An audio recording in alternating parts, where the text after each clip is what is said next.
Hello views, welcome to Telugu audio stories. మీరు కనుక ఛానల్ని ఫస్ట్ టైం చూస్తున్నట్లయితే ఛానల్ని సబ్స్క్రైబ్ చేయండి, లైక్ చేయండి. అలానే ఈ స్టోరీపై విలువైన ఒపీనియన్ని కామెంట్ రూపంలో తెలియజేయండి. ఇక కథలోకి వెళ్దామా? వీడియో చూస్తున్నందరూ కింద కనిపిస్తున్న హైప్ ఆప్షన్ యొక్క వీడియోని ఎంకరేజ్ చేయండి. తల నుంచి పాదాల వరకు ఆ రాధాకృష్ణుల దివ్య మంగళ స్వరూపాన్ని ఆరాధన భావంతో స్పృశించి ఫోటో తీసుకోవచ్చా అంటూ అడిగితే మొహమాటం లేకుండా నో అంటూ సింగిల్ వర్డ్ ఆన్సర్ ఇచ్చారు మయూరి. ప్లీజ్ ప్లీజ్ అంటూ మయూరి గారిని ఒప్పించి గారాలు మొదలు పెట్టేసరికి వచ్చేశాడు చేతన్. మిస్టర్ రుద్ర అంటూ కంగుమన్న గొంతుకి అందరి దృష్టి అట్టుమల్లితే, మీ మీద నాకు చాలా రెస్పెక్ట్ ఉంది. అసలు మీరు ఇదంతా చేశారంటే నమ్మలేకపోతున్నాను. దానికి మామూలుగానే ఆవగింజను ఆనకొండంత ఊహించుకునే రోగం. ఏడుస్తూ ఫ్లైట్ ఎక్కేసిందట.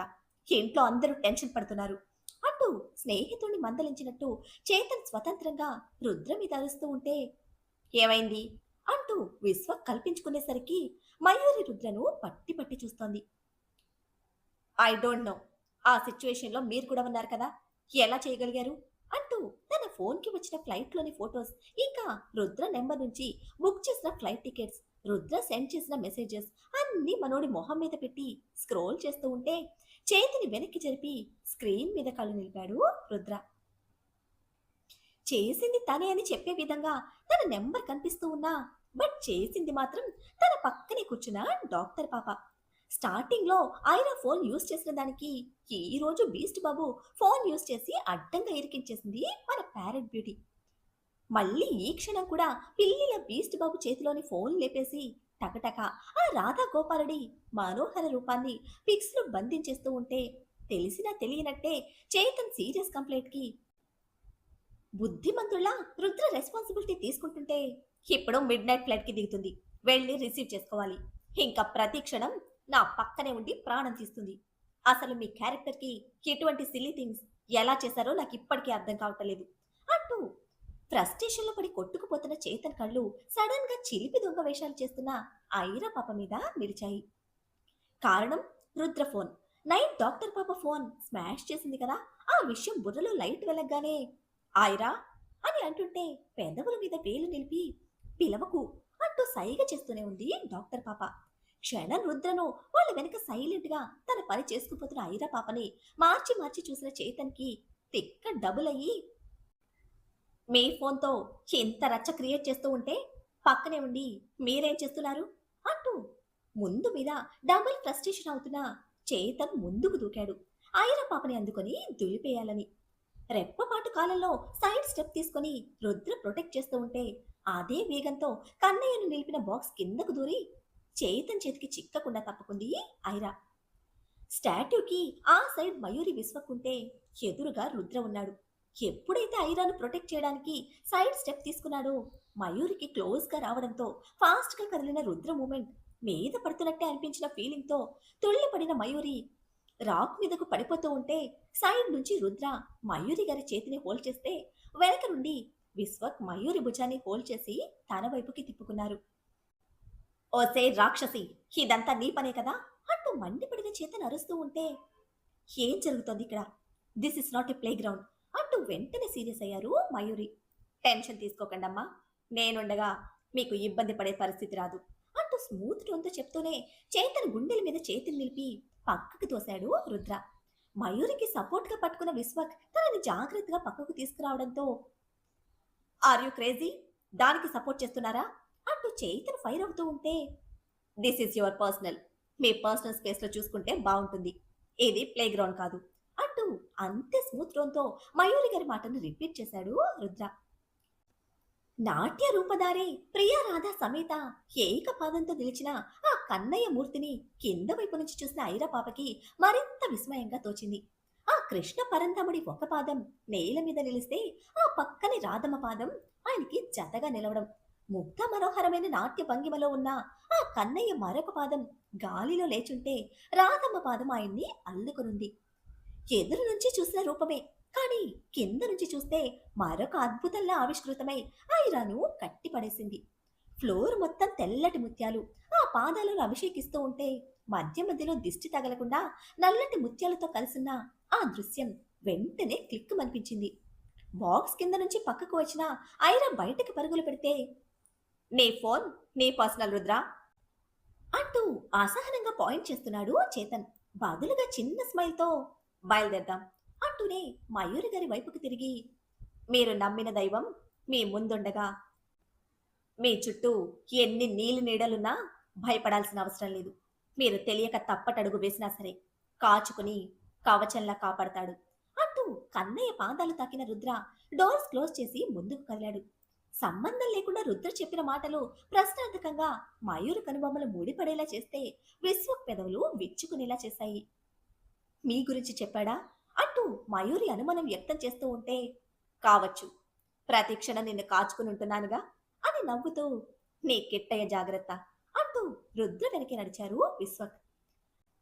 అసందర్భంగా వచ్చిన రుద్ర మాటలతో కనిపిస్తున్న హెచ్చరికకు సంబంధం వెతుకున్న మయూరి గారి కళ్ళు ఆ జగన్నాటక సూత్రధారి అయిన కన్నయ్య మీద నిలిపి, ఈ క్షణం ఏదో జరిగింది, అది నేను మిస్ అయ్యాను. నా కంటి ముందు కదలాడుతున్న దాన్ని నేను చూడలేకపోయాను. అది రుద్ర నోటి నుంచి నువ్వు చెప్పించావు. ఒకప్పటి నా తండ్రి మాటలు ఈ రోజు రుద్ర నోటి నుంచి విన్నాను. దేని గురించి నన్ను హెచ్చరిస్తున్నావు? నేను వేసిన ఆ తప్పటడిగేమిటి అంటూ ఆ రాధా గోపాలుణ్ణి ప్రశ్నిస్తున్న మయూరి గారి కళ్ళు తడితేరాయి. బయటకు రావడమే ఫోటోస్ మొత్తం ఐరా వాళ్ళ ఫాదర్కి ఫార్వర్డ్ చేస్తే, నువ్వు దీనికి ఆన్సర్ చెప్పి తీరాలి అంటూ తన వెంట పడుతున్నాడు చేతన్. మిస్టర్ మేధావితో కలిసి నాతో ఆడుకుని నవ్వావు కదా, నాకు నవ్వాలనిపించినా ఆడుకోవాలి అనిపించినా నాకు నేనే ఆపర్చునిటీ క్రియేట్ చేసుకుంటాను. Not like you. నేను ఎవ్వరి మీద డిపెండ్ అవ్వను. ఐఆమ్ ఐరా అరోరా అంటూ పొగరుగా రిప్లై ఇచ్చిన డాక్టర్ పాప చేతన్ చేతికి చిక్కకుండా కారు చుట్టూ తిప్పుతూ ఉంటే, ఆ ఇద్దరి ఆటలకి వింతగా ఫీల్ అవుతూ, వెరీ ఫన్నీ, కిడ్స్లా ఆడుకుంటున్నారు. వీళ్ళిద్దరితో కలిసి మీరిక్కడ చాలా పెద్ద రెస్పాన్సిబిలిటీ తీసుకున్నారు అంటూ సింపతి ఎక్స్ప్రెస్ చేశారు విశ్వక్. మెరుస్తున్నవన్నీ రత్నాలు కాదు, మట్టిలో దాగున్నవన్నీ రాళ్ళు కాదు.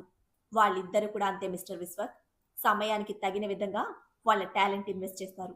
డోంట్ మైండ్, నా వర్క్ ప్రెషర్కి బెస్ట్ ట్రిగ్గర్స్ వాళ్ళు అంటూ కాంప్లిమెంట్ ఇచ్చి కార్ మీద అరిచేతితో కొట్టేసరికి ఆడుకునే వాళ్ళు కాస్త ఆగి చూడడంతో కళ్ళతోని రమ్మని పిలిచి విశ్వక్ దగ్గర సెలవు తీసుకుని కారెక్కాడు రుద్ర.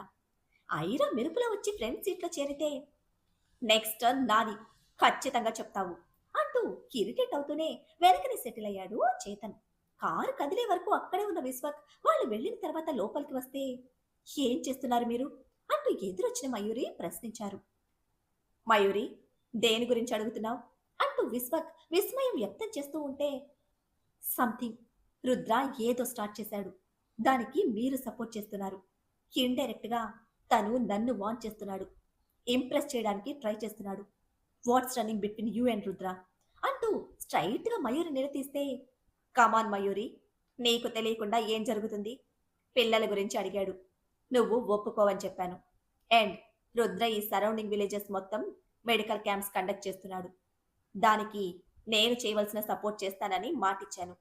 ఏదైనా ప్రజలకి గ్రామాలకి మంచి జరిగే విషయమే కదా. దీనిలో ఇంకా వార్నింగ్స్కి ప్లేస్ ఎక్కడుంది అంటూ చాలా నార్మల్గా విశ్వక్ ప్రశ్నిస్తూ ఉంటే, నో విశ్వక్, నువ్వు చెప్పినంత ఈజీ కాదు. రుద్ర సంథింగ్ ఏదో ప్లాన్ మీద వచ్చాడు. మీరు జాగ్రత్తగా ఉండండి అంటూ హెచ్చరించారు మయూరి. నువ్వు టూ మచ్గా ఆలోచిస్తున్నావు మయూ అంటూ విశ్వక్ కన్విన్స్ చేయడానికి ట్రై చేస్తూ ఉంటే, లేదు విశ్వక్, నాకు కనిపిస్తోంది. నిన్నటి వరకు అనవసరం అనుకున్న విషయం ఈ రోజు నా ఇంటికి వచ్చి నా ముందు నిలబడింది. నా తండ్రి మాటలు మళ్ళీ ఎన్నాళ్ల తర్వాత ఇలా రుద్ర నోటి నుంచి విన్నాను. ఈ జనరేషన్కి హీఈస్ ఎ డిక్టేటర్. నా విషయంలో కానీ నా ఆర్గనైజేషన్ విషయంలో కానీ తను ఇన్వాల్వ్ అయితే ఎట్టి పరిస్థితుల్లోనూ ఉపేక్షించను. మీకు తెలియటం లేదు విశ్వక్, తను అగ్నిపర్వతం లాంటివాడు. పైకి పచ్చగడ్డి కప్పుకున్న మంచు పర్వతంలా అందర్నీ ఆకర్షిస్తున్నాడు. కానీ తనలో ఉన్న లావా ఏ క్షణమైనా ఎవ్వరినైనా నిర్దాక్షిణ్యంగా దహించి బూడిద చేస్తుంది. రుద్ర కళ్ళల్లో మాటల్లో అంతర్లీనంగా ఒక హెచ్చరిక పొంచుంది. బీ కేర్ఫుల్ విత్ హిమ్ అంటూ చాలా సీరియస్గా చెప్పి మయూరి వెళ్ళిపోతే, ఎక్కువ ఆలోచిస్తున్నావు మయూరి, బట్ నువ్వు ఏది ఆలోచించినా చివరికది మంచి జరుగుతుంది. సమయం వచ్చినప్పుడు అన్నీ నీకే అర్థమవుతాయి అంటూ నవ్వుకున్నారు విశ్వక్. అబుదబి పార్ట్నర్స్తో కలిసి ప్రైవేట్ ఫ్యాషన్ షోలో ఎంజాయ్ చేస్తున్నాడు ఎన్వీర్. ప్రైవేట్ పార్ట్స్ ని బికినీలో భద్రపరిచి మిగతా శరీరాన్నంతా లైట్స్ వెలుగులో క్యాట్ వాక్ తో వయ్యారంగా తిప్పుకుంటూ ఆరబోస్తున్న అందాలకు కాముకుడై కళ్ళప్పగించిన అన్వీర్ ఫోన్ రింగ్ అవుతూ ఉంటే చూసిన అతనికి మయూరి నుంచి వస్తుంది ఆ కాల్. ఆ కాల్ కోసమే వెయిట్ చేస్తున్నవాడు వెంటనే పార్ట్నర్స్ ని ఎక్స్క్యూజ్ మీ అంటూ అడిగి పక్కకు వెళ్ళి కాల్ అటెండ్ అయితే, you are right mister Ranveer అంటూ ఆన్సర్ చేయగానే మొదటి మాటగా కాంప్లిమెంట్ ఇచ్చారు మయూరి. ఐ నో మ్యామ్, మీ నుంచి ఎంత త్వరగా నాకు అప్రిషియేషన్ వస్తుందని నేను ఎక్స్పెక్ట్ చేయలేదు. థ్యాంక్ యూ అంటూ చాలా సిన్సియర్గా అన్వీర్ రెస్పాండ్ అవుతూ ఉంటే, I don't want your thanks అంటూ ముక్కుసూటిగా చెప్పిన Mayuri, what's your next step అంటూ ఆర్డర్ వేసినట్టే అడిగితే, Rudransh Mehta is very brilliant. వాడి సెకండ్ ఫేస్ బయటకి రాకుండా నన్ను బలిపెట్టడానికి చూస్తున్నాడు.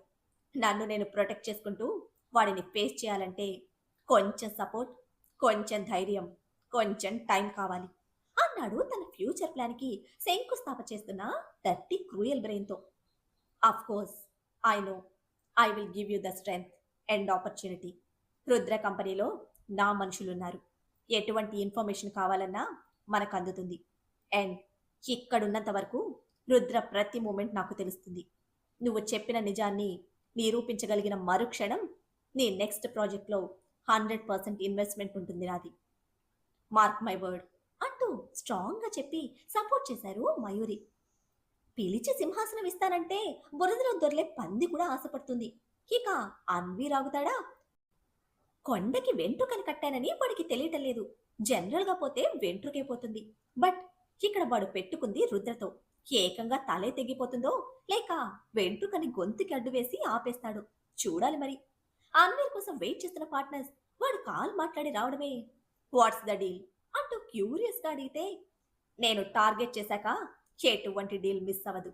మార్క్ మై వర్డ్ అంటూ కాన్ఫిడెంట్గా చెప్పిన అన్వీర్ పార్ట్నర్స్ ముఖాల్లో చిచ్చుబుడ్డి వెలుగులు నింపితే అదే జోష్లో నైట్ పార్టీకి ఆ అమ్మాయిల సెలక్షన్లో పడ్డారు అంతా.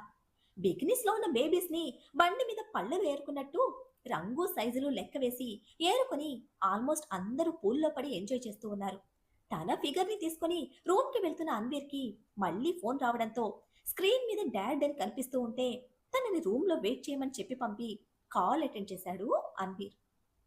ఏం చేస్తున్నావు బేటా అంటూ అటు నుంచి తండ్రి గొంతు ప్రేమగా పలకరిస్తూ ఉంటే, కావాలనుకున్నది గ్రిప్లో పెట్టుకున్నాను డాడ్. ఇప్పుడే కాల్ వచ్చింది. ఐఎమ్ ఆన్ మై సెలబ్రేషన్స్ అంటూ ఫుల్ ఎంజాయ్మెంట్ మూడ్లో చెప్పాడు అన్వీర్.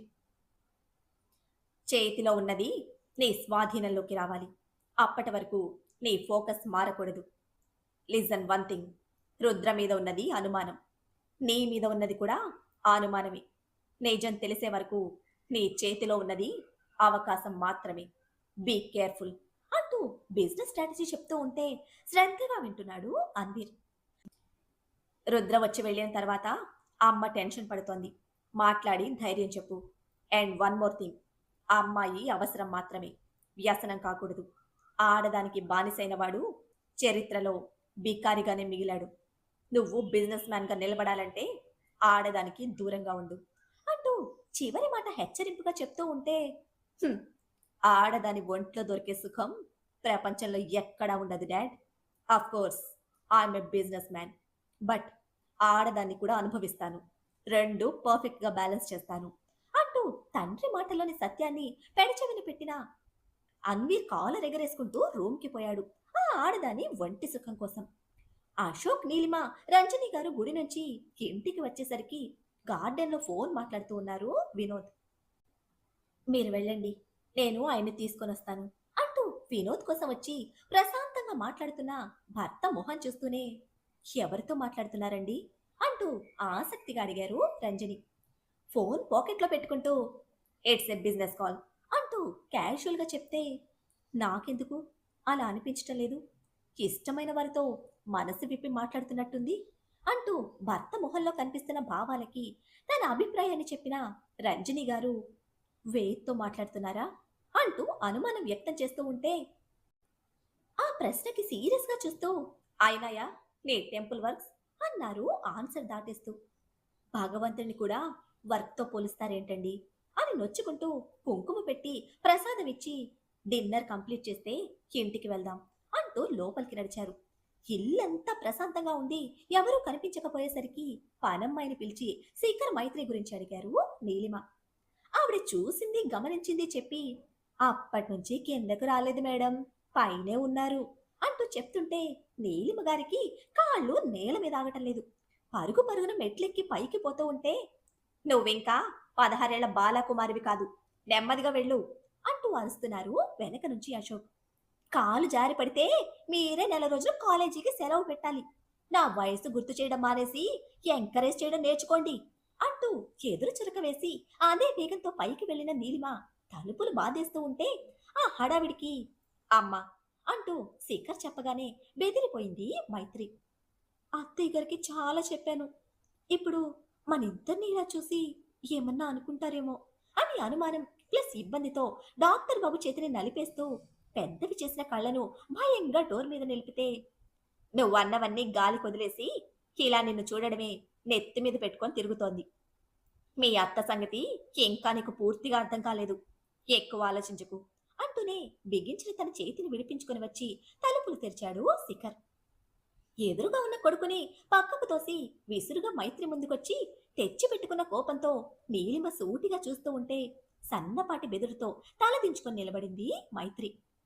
ఒక్కడుగులో దగ్గరికి వచ్చి మైత్రి భుజం చుట్టి నాది అన్నట్టు శిఖర్ హక్కుగా పట్టుకుంటే, నేను చెప్పానుగా అత్తమ్మకి నా మీద చాలా కోపంగా ఉందని అంటూ తలదించుకునే నసుకుతున్న మైత్రిని చూస్తూ, అమ్మా నీ ఓవర్ యాక్టింగ్ కాస్తాపు, ఇప్పటికే తన ఫ్యామిలీ గురించి చాలా భయపడుతోంది.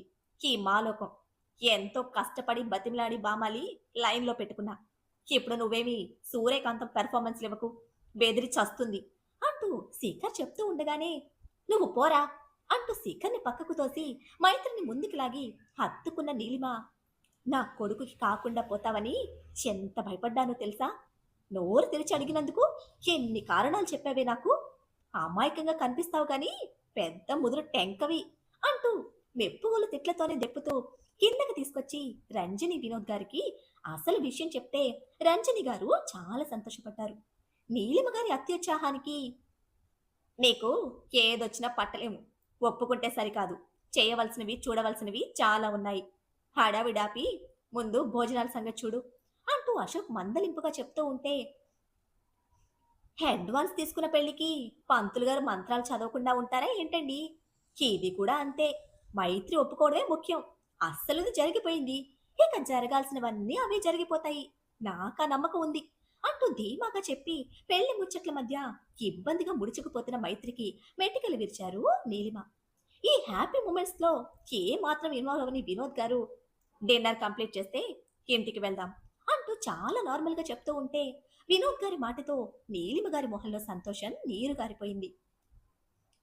ఆవిడ నోట్లో ఏ మాట ఆగదని తెలిసిన శిఖర్, అమ్మా ఆకలేస్తోంది అంటూ ఇండైరెక్ట్ గా వినోద్ గారిని సపోర్ట్ చేస్తూ కూర్చుంటే కొడుకు కూర్చోవడంతో, మీకు సంతోషంగా లేదా అంటూ అడగడానికి నోటి దాకా వచ్చిన మాటను గొంతులోనే గొనుక్కుంటూ అశోక్ గారిని చూసి, పేరు కూడా కూర్చోండి వడ్డిస్తాను అంటూ కదిలారు నీలిమ. వంట నువ్వు చేశావా పనమ్మాయితో చేయించావా అంట ఆరా అడుగుతూనే మైత్రితో పాటు రంజని గారు కూడా కూర్చుంటే డిన్నర్ కంప్లీట్ అయ్యే వరకు మళ్ళీ పెళ్లి మాటలు రాలేదు. డిన్నర్ కంప్లీట్ అవడమే మైత్రిని తీసుకుని ఇంటికి వినోద్ రంజని స్టార్ట్ అయిపోతే అదేంటో తెలియని ఫీలింగ్ చిన్నగా మనసును పట్టి లాగుతూ ఉంటే అర్థం కాని వెలితితో డాక్టర్ బాబుని చూస్తూనే కారెక్కింది మైత్రి. మరి మైత్రి పాపను పడేయడంలో ఈజీగా సక్సెస్ అయిన శిఖర్ మైత్రి ఫ్యామిలీని డీల్ చేయడంలో కూడా సక్సెస్ అవుతాడా? రుద్ర మయూరితో మాట్లాడిన మాటల్లోని అంతరార్థం ఏమిటి? మయూరి సపోర్ట్ అన్వీర్కి దొరుకుతుందా? ఇప్పుడు ఫ్లైట్ దిగబోయే మరదలి పాప చేతిలో చేతన్ బలి తప్పదా? ఏం జరుగుతుందో తెలియాలంటే నెక్స్ట్ ఎపిసోడ్ని ఫాలో చేయండి. అలానే ఈ ఎపిసోడ్ని లైక్ చేయడం మాత్రం మర్చిపోకండి. Bye friends.